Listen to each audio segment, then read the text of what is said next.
Welcome back to Tamil Cloud. இன்றைக்கி நம்ம டெமோவில் பார்க்க போகிற topic EC2 user data. EC2 user டேட்டானா என்ன?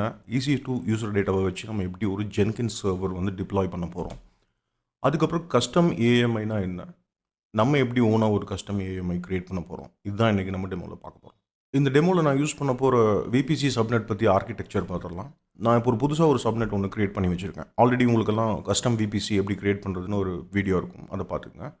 நீங்களும் இதே ரேஞ்சில் க்ரியேட் பண்ணலாம். இப்போ நான் யூஸ் பண்ணுற VPCயோட ரேஞ்ச் 172.31.00.16 இந்த ரேஞ்சில் VPC. ஒரு பப்ளிக் சப்நெட் இருக்குது 1.0 ரேஞ்சில், ஒரு ப்ரைவேட் சப்நெட் இருக்குது. நம்ம க்ரியேட் பண்ண போகிற ஜென்கின்ஸ் சர்வரை நம்ம பப்ளிக் சப்நெட்டில் தான் டிப்ளாய் பண்ண போகிறோம். இப்போ நான் EC2 கன்சோல் விண்டோவில் இருக்கேன். புதுசாக ஒரு EC2 ஒன்று க்ரியேட் பண்ணுவோம். எப்படி யூசர் டேட்டாவை இங்கே யூஸ் பண்ணுறதுன்னு பார்க்கலாம். Click on launch instance. So instance create பண்ணுறதுக்கு நான் வந்து ஜென்கின்ஸ் சர்வர்னு இன்ஸ்டன்ஸோட நேம் கொடுத்துருக்கேன். Ubuntu ஆப்ரேட்டிங் சிஸ்டம் சூஸ் பண்ணியிருக்கோம். Instance type T3 micro, key pair நம்மளோட மும்பை கீ சூஸ் பண்ணியாச்சு.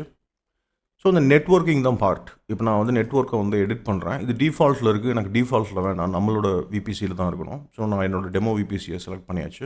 தென் சப்நெட் பப்ளிக் சப்நெட்டில் தான் இருக்கேன். ஏன்னா இந்த சப்நெட்டில் தான் நம்ம வந்து ஜென்கின்ஸை டிப்ளாய் பண்ண போகிறோம். So security group part. இப்போ நான் வந்து ஆல்ரெடி ஒரு செக்யூரிட்டி குரூப் க்ரியேட் பண்ணி வச்சுருக்கேன், ஜென்கின்ஸ் செக்யூரிட்டி குரூப்னு. ஏன்னா ஜென்கின்ஸோட டிஃபால்ட் போர்ட் வந்து 8080.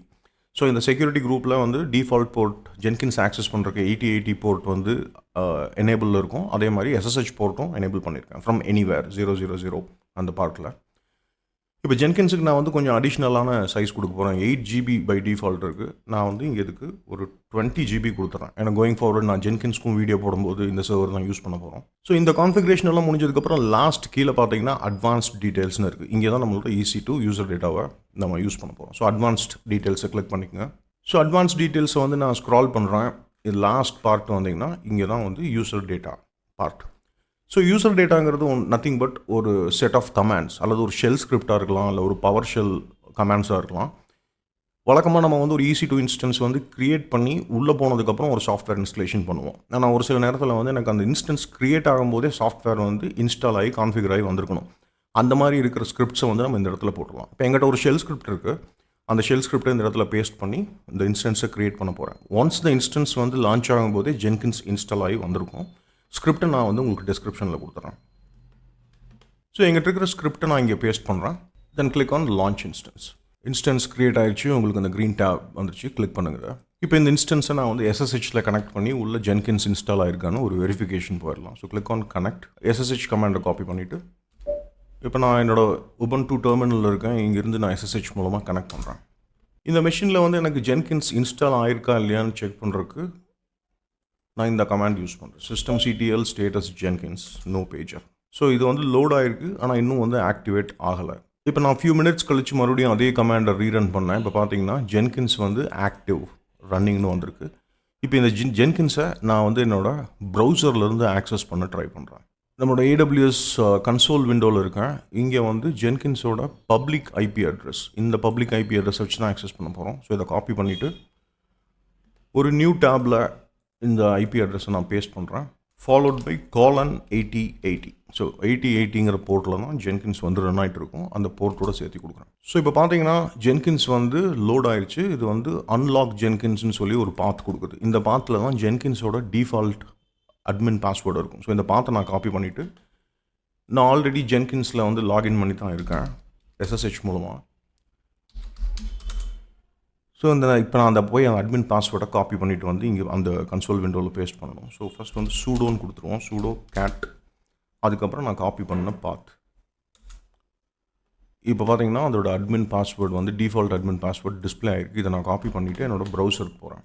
ஸோ ப்ரௌசரில் அந்த பாஸ்வேர்டை பேஸ்ட் பண்ணுங்கள். பேஸ்ட் பண்ணிவிட்டு கண்டினியூ. இப்போ இங்கே கஸ்டமைஸ் ஜென்கின்ஸ் 2 ஆப்ஷன் இருக்குது. Install suggested plugins and select plugins to install. இதை சூஸ் பண்ணிங்கன்னா நீங்கள் போய் மல்டிபிள் ஆப்ஷன்ஸ் என்னென்ன பிளகின் வேணுமோ சூஸ் பண்ணிக்கலாம். நான் install suggested plugin default one கொடுத்துட்றேன். இது கொடுத்தீங்கன்னா இங்கே நிறையா பிளகின்ஸ் வந்து ஜென்கின்ஸ்குள்ளே இன்ஸ்டால் ஆகிட்டு இருக்கும். பைப்லைனு கிட்டு வந்து நமக்கு தேவைப்படும் ஜென்கின்ஸில் போகல. ஸோ இந்த மாதிரி டிஃபால்ட்டாக நீங்கள் ஜென்கின்ஸ் யூஸ் பண்ணுறதுக்கு ப்ரீ ரிக்வஸ்ட்ஸ் ஒரு செட் ஆஃப் பிளகின்ஸ் தேவைப்படும். அது எல்லாத்தையும் ஜென்கின்ஸே ஆட்டோமேட்டிக்காக இன்ஸ்டால் பண்ணிகிட்டு இருக்கு. இது ஒரு ஃபியூ மினிட்ஸ் ஆகும், மேபி 1 or 2 minutes ஆகலாம். So will see once it is done.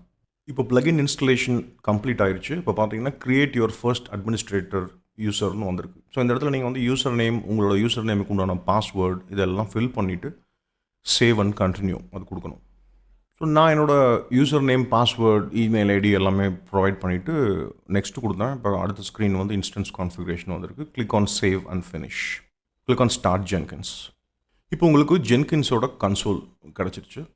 இங்கே தான் வந்து அடுத்தது நீங்கள் ஜாப்ஸ் எல்லாம் க்ரியேட் பண்ணலாம். என்ன நம்பர் நான் சொன்ன மாதிரி ப்ளகின்ஸ் வந்து இன்ஸ்டால் ஆகிருக்கு. பைப்லைன், அதுக்கப்புறம் வந்து folder plugin, multi branch plugin, இதெல்லாம் வந்து ஒவ்வொன்றா அதை வந்து நம்ம ஜென்கின்ஸ் டுட்டோரியல் போகையில் பார்க்கலாம். இப்போ நம்ம EC2 யூசர் டேட்டா வச்சு ஜென்கின்ஸ் இன்ஸ்டலேஷன் பண்ணிட்டோம். அடுத்தது நம்ம பார்க்க போகிறது AMIனா என்ன, அதுக்கப்புறம் கஸ்டம் AMIனா என்ன.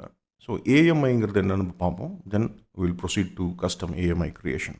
இப்போ நம்ம ஒரு வர்ச்சுவல் மெஷின், ஒரு EC2 இன்ஸ்டன்ஸ் க்ரியேட் பண்ணும்போது இந்த பேஜில் பார்த்தீங்கன்னா Amazon Linux, Mac OS X, Ubuntu இப்படி நிறையா இருக்குது. இங்கே வந்து நீங்கள் ப்ரௌஸ் ஃபார் மோர் AMIs அப்படி கிளிக் பண்ணிங்கன்னா இன்னும் நிறையா AMIs வந்து வரப்போகுது. So AMI stands for Amazon Machine Image.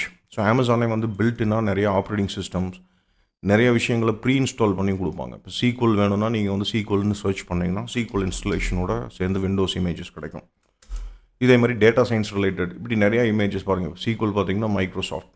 So pre ரிக்வசிட்ஸ் எல்லாம் அதிலே வந்து இன்ஸ்டால் ஆகி வந்திருக்கும். இது வந்து அமேசானே வந்து ப்ரொவைட் பண்ணுறது. பட் ஒரு கம்பெனியில் வந்து நம்ம என்ன பண்ணுவோம்னு கேட்டால் நம்ம வந்து கஸ்டம் AMIs தான் யூஸ் பண்ணுவோம். ஒரு அமேசானோட டிஃபால்ட் இமேஜை எடுத்து அதில் வந்து நமக்கு தேவையான சாஃப்ட்வேர் இன்ஸ்டால் பண்ணிவிட்டு அதை வந்து நம்ம ஒரு இமேஜாக க்ரியேட் பண்ணி வச்சுப்போம் ரீயூஸ் பண்ணுறதுக்காக. இப்போ நம்மளோட ஜென்கின்ஸ் மெஷின் போய் பார்ப்போம். இங்கே பார்த்தீங்கன்னா இப்போ நம்மளோட ஜென்கின்ஸ் சர்வர் வந்து ரன் ஆகிட்டு இருக்கு. இப்போ நான் வந்து ஜென்கின்ஸ் இதில் வந்து நம்ம இன்ஸ்டால் பண்ணி வச்சுருக்கோம். இதை கம்ப்ளீட்டாக இந்த மெஷினையை ஒரு இமேஜாக க்ரியேட் பண்ணி வச்சுட்டா நம்ம மறுபடியும் ஒரு ஜென்கின்ஸ் இன்ஸ்டால் பண்ணும்போது அந்த இமேஜை யூஸ் பண்ணிக்கலாம். ஏன்னா நம்ம எல்லாமே ப்ரீ இன்ஸ்டால்டாக இருக்குது. இது எப்படி பண்ணுறதுன்னு கேட்டால் நீங்கள் ஜென்கின்ஸ் சர்வரை செலக்ட் பண்ணிவிட்டு மேலே ஆக்ஷன்ஸ், இமேஜ் அண்ட் டெம்ப்ளேட்ஸ், இங்கே க்ரியேட் இமேஜ். இப்போ க்ரியேட் இமேஜ் பேஜில் பார்த்தீங்கன்னா நான் வந்து இமேஜுக்கு ஒரு நேம் கொடுத்துட்டேன், ஜென்கின்ஸ் AMI. டெஸ்கிரிப்ஷனும் அதே கொடுத்துருக்கேன். கீழே இங்கே ஒரு ஆப்ஷன் வந்து ரீபூட் இன்ஸ்டன்ஸ்னு ஒரு ஆப்ஷன் இருக்குது. இது எதுக்குன்னு கேட்டால் இந்த இமேஜ் க்ரியேட் பண்ணும்போது நம்மளோட மெஷினை வந்து அது ரீபூட் பண்ணும், ரன் ஆகிட்டு இருக்கிற மெஷினை. அப்போ வந்து டேட்டா கன்சிஸ்டன்சிக்காக ஒரு ஸ்னாப்ஷாட் ஒன்று எடுத்து எல்லாம் கரண்ட்டாக இருக்கிற டேட்டா எல்லாத்தையும் சேர்த்து ஒரு image with pre installed software எல்லாத்தையும் சேர்த்து பண்ணிவிடும். ஸோ இந்த ஆப்ஷன் வந்து செக்லேயே இருக்கட்டும். டிஃபால்ட்டாக 20 GB சைஸ் நான் கொடுத்துருக்கிறது அப்படியே இருக்கட்டும். டேக்ஸ் வேணால் ஆட் பண்ணிக்கலாம். இந்த டெமோவில் நான் ஆட் பண்ணல. Click on create image. இப்போ மேலே பார்த்தீங்கன்னா க்ரியேட்டிங் AMIன்னு ஒரு ஆப்ஷன் இருக்குது. நம்ம க்ரியேட் பண்ணுற AMIஸ்லாம் எந்த இடத்துல இருக்குன்னு பார்த்தா இந்த விண்டோவில் லெஃப்ட் சைட் இமேஜஸில் பார்த்தீங்கன்னா AMIன்னு இருக்குது. அதை நான் சூஸ் பண்ணுறேன். இப்போ நம்மளோட ஜென்கின்ஸ் AMI வந்து இந்த இடத்துல இருக்குது. பார்த்தீங்கன்னா பெண்டிங் ஸ்டேஜ் இல்லை க்ரியேஷனில் இருக்கும். இங்கே பார்த்தா பெண்டிங்னு இருக்குது. ஸோ இது வந்து ஒரு ஃபியூ மினிட்ஸ் ஆகும் இது கம்ப்ளீட் ஆகிருக்கு. ஸோ ஒன்ஸ் இது முடிஞ்சதுக்கப்புறம் இந்த இமேஜை நம்ம வந்து யூஸ் பண்ணிக்கலாம். இந்த இமேஜை யூஸ் பண்ணி புதுசாக ஒரு ஜென்கின்ஸ் சர்வர் நம்ம க்ரியேட் பண்ணிக்கலாம். ஸோ இதுதான் அதோட ஓவரால் ப்ராசஸ். ஸோ அமேசான் வந்து அவங்களாம் ப்ரீ டிஃபைண்டாக கொடுக்குறது அமேசான் மேனேஜ்ட் இமேஜஸ்மாங்க, அமேசான் மெஷின் இமேஜஸ்மாங்க AMI. நம்மளாக க்ரியேட் பண்ணுறது கஸ்டம் AMIs. இப்போ நம்ம ஜென்கின்ஸ் கஸ்டம் AMI க்ரியேஷன் முடிஞ்சது. இப்போ பார்த்தீங்கன்னா இங்கே அவைலபிள்ங்கிற ஆப்ஷன் வந்து தெரியுது. ஸோ இப்படி தான் ஒரு கஸ்டம் AMI க்ரியேட் பண்ணுறது. இப்போ நான் ஜென்கின்ஸுக்கு பண்ணேன். இது மாதிரி நிறையா சாஃப்ட்வேர் டூல்ஸ் எல்லாம் கம்பெனிஸில் இன்ஸ்டால் பண்ணி அதை செக்யூரிட்டி டீம் கிட்ட கொடுத்து அவங்க வேலிடேட் பண்ணி ஏதாவது செக்யூரிட்டி வல்னரபிலிட்டிஸ் ஆர் ஃபிக்ஸ் இருந்தால் ஃபிக்ஸ் பண்ணி ஒரு ஃபைனல் இமேஜாக க்ரியேட் பண்ணிடுவாங்க. இந்த ப்ராசஸ் வந்து ஒரு 3 months ஒன்ஸ் இல்லை 4 months ஒன்ஸ் குவார்ட்டர்லி இது வந்து பண்ணி இந்த இமேஜை தான் மற்ற எல்லா எம்ப்ளாயீஸும் டிப்ளாய் பண்ணல யூஸ் பண்ணுவாங்க. இது ஒன் ஆஃப் த வே. அதுக்கப்புறம் அமேசான் இமேஜ் பில்டர்னே ஒரு சர்வீஸ் இருக்குது. அதை யூஸ் பண்ணி இதில் எல்லாத்தையும் ஆட்டோமேட் பண்ணலாம். பட் உங்களுக்கு ஓவராலாக ஒரு கஸ்டம் AMI எப்படி க்ரியேட் பண்ணுறது, ஏன் பண்ணுறோங்கிறது உங்களுக்கு புரிஞ்சிருக்கும்னு நம்புகிறேன். தேங்க்ஸ் ஃபார் வாட்சிங் this video guys. Will catch up in the next video.